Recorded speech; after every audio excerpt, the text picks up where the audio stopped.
Black Box Productions. Hey man, I don't understand how Jay Prince and them name be in the media so much with all these extras attached to it. That's crazy to me. Now I in no way, from what I see, would classify it as extortion, but the headlines is running with it like it's some type of extortion play. And based on the way they always try to paint Jay Prince and his get down and his son and all that, I would be like shying away from that type of like conversation. Some with the boy, young boy, and young boy a fool. Like he another I don't know. It's a new era.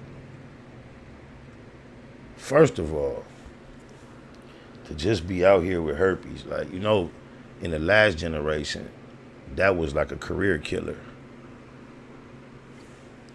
Because I don't know how many of y'all are aware of or remember when Chris Brown first filed on Rihanna and swole that eye up.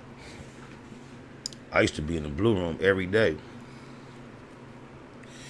on the computer for a large part of the day, catching a lot of what was happening as soon as it came out. Everybody wasn't on the computer back then.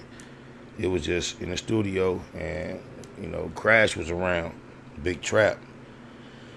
anytime anytime you got Big Trap in the camp, you're gonna be on the cutting edge of what's going on with technology. He's always had a passion, fondness, fetish, an attractiveness, been attracted toward technology to the extreme, to the extent that when we was getting in trouble for calling 976 numbers at home, he was getting in trouble for hooking his mama phone up to the internet and running her bill up, but the internet didn't even have no pictures on it back then.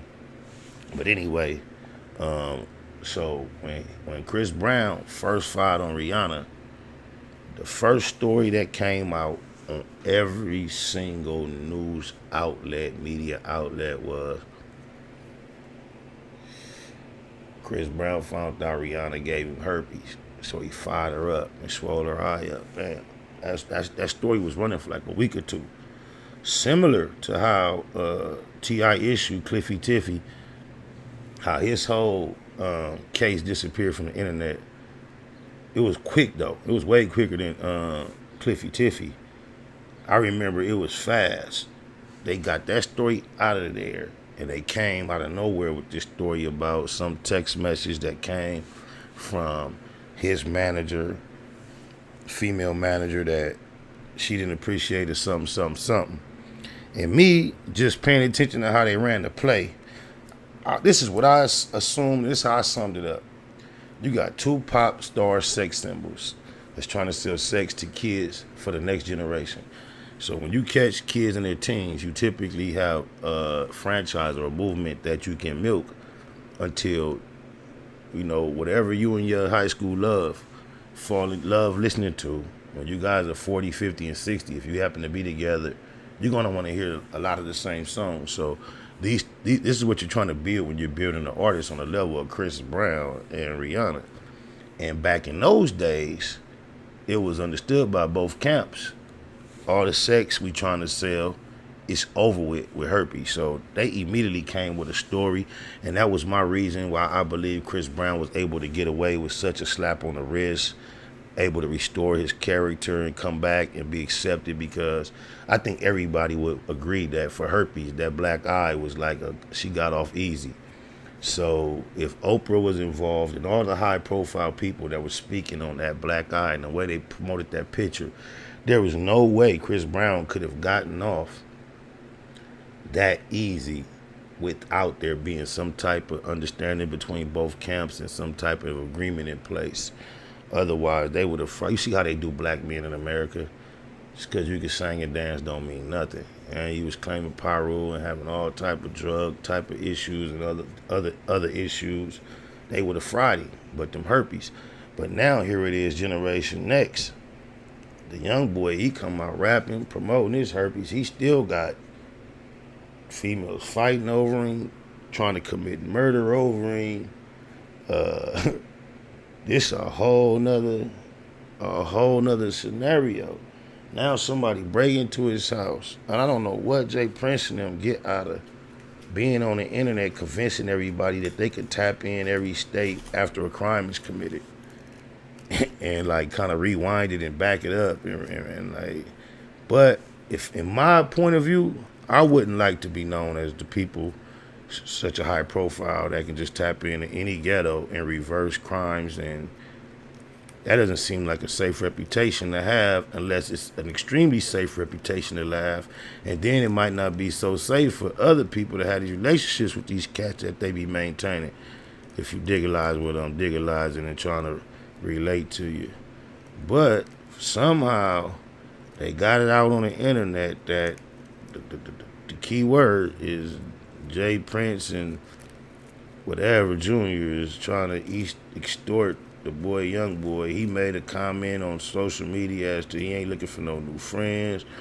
It doesn't seem like whatever was, say something like some Bentley umbrellas or some couple other little items, whatever it was that supposed to came amiss, and he ain't tripping on.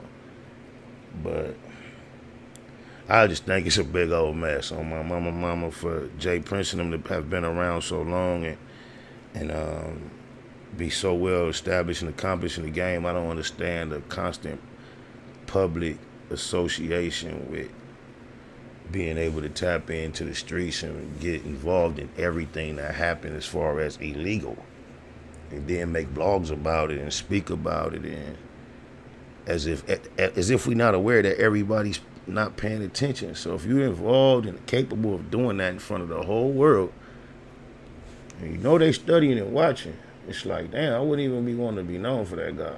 I'd be like saying, hey,